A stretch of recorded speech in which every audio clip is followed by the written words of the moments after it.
Lonjakan penumpang arus mudik mulai terlihat di Pelabuhan Yosudarso, Ambon.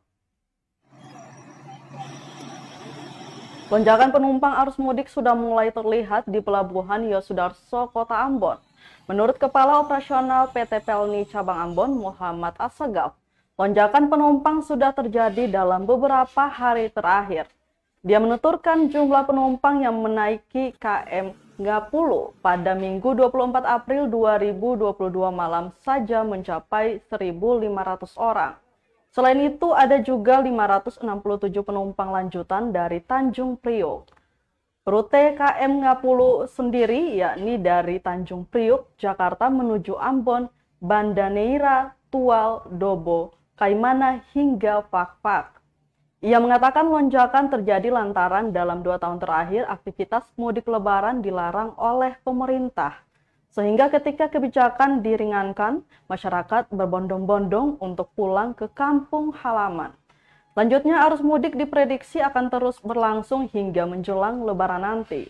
Untuk itu, Pelni telah menyediakan 9 armada kapal putih dan 7 kapal perintis untuk melayani masyarakat.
Terima kasih sudah nonton.